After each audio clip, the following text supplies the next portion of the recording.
stade de Tanger, c'est un stade qui a connu deux extensions. L'extension actuelle, il le porte à 75 500 places, d'accord, où ça le met en conformité par rapport à la réglementation de la FIFA d'il y a 2030, le nouveau cahier de charge.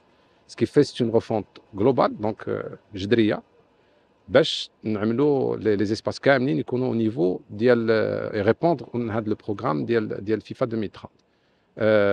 Comme vous avez vu, depuis l'entrée, il y a un ensemble de salons de réception VIP ou VVIP aussi. Les Kamnin, la majorité des espaces, ils ont une visibilité directe sur la pelouse, comme vous avez vu. Donc, l'élément principal, c'est la tribune VVIP qui peut loger 210 invités. Et les gradins, partie VIP, qui englobe les 1300 spectateurs. Au-dessus, il y a les gradins médias. Alors, les gradins médias, entre table, poste commentateur et médias assis, on a dans les 3000 médias.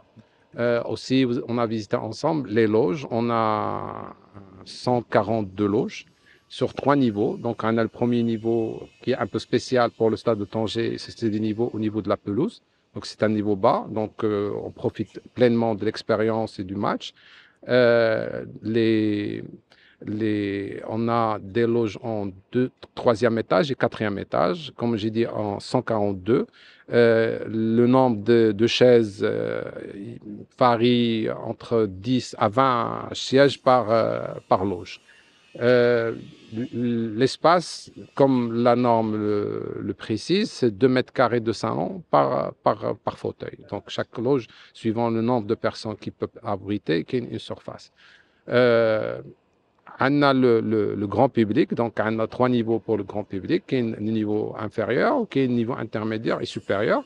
On a une tribune dédiée à la hospitalité. L'espace compétition répond au nouveau cahier de charge. Ce qui nous donne des vestiaires assez spacieux, différents de ce qu'on avait. Donc, le programme est devenu un tout petit peu plus généreux. Donc, on a les vestiaires, des espaces de rafraîchissement, des bureaux de coach, des salles de massage, des salles de cryothérapie, des salles d'échauffement équipées avec machines. Donc, on a 4 vestiaires du sort, quoique le règlement impose 2 vestiaires, mais on a 4 pour d'autres événements préalables que les événements FIFA. On a une zone mixte qui dépasse les 500 mètres carrés. On a une salle de conférence à peu près 300 mètres carrés ou 400 mètres carrés qui peut prendre 210 presses. On a des salles de travail pour la presse. En même temps, on a des espaces qui seront dédiés à l'organisateur, donc CAF ou FIFA. Donc, c'est des espaces complets avec des zones de travail. Des espaces de récréation où ils peuvent se reposer, des espaces sanitaires, tout ce qu'il faut. Parce que normalement, ces équipes-là, les organisateurs autant que la presse, ils viennent pour la journée, c'est pas juste pour l'événement. L'étage supérieur, comme on a vu, il y a le VOC qui est un élément très important en termes de sécurité. Le stade, en général, il est équipé d'à peu près 900 caméras qui sont à l'intérieur et à l'extérieur aussi, et qui couvre un peu tous les accès du stade avec toute la dernière technologie en termes de reconnaissance faciale pour s'entourer avec toutes les précautions pour la sécurité des spectateurs. En même temps, il y a toutes les régies pour pouvoir gérer les interfaces techniques, les écrans géants, les écrans périmétriques.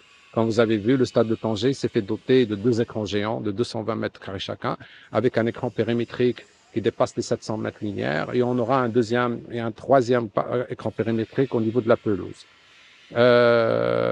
Quoi d'autre? On a une sonorisation d'urgence et on a une sonorisation de dernière catégorie, de première catégorie en termes de sonorisation. Après, on a les parkings VVIP, à peu près 10 000 mètres carrés, qui peuvent abriter 400 voitures. Pour les VIP, je crois qu'on est sur les 600-700 voitures. Et on a, pour le grand public, à peu près 3000 voitures autour du stade.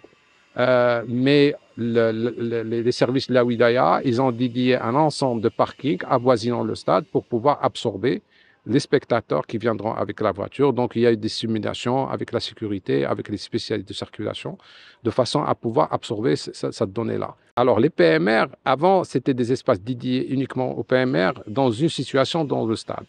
Le cas actuel, et comme le prescrit le cahier de charge de la FIFA, tous les espaces, on a un accès pour les PMR. Donc, les PMR peuvent accéder à tout niveau de tribune, toujours tribunes confondues. Donc, grand public, VIP, VVIP, presse, tout, hospitalité.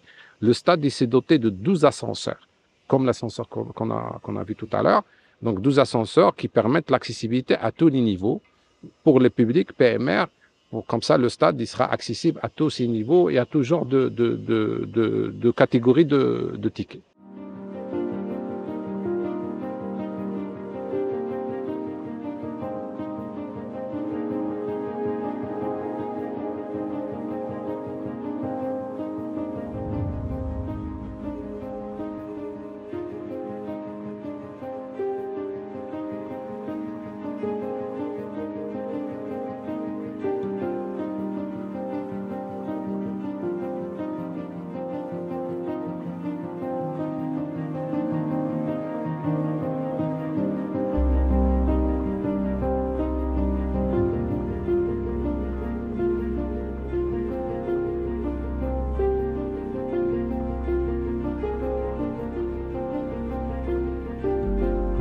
قبل المغادرة لا تنسوا الاشتراك في قناة العمق المغربي وتفعيل الجرس ليصلكم كل جديد، ولا تنسوا مشاركة الفيديو والضغط على زر الإعجاب.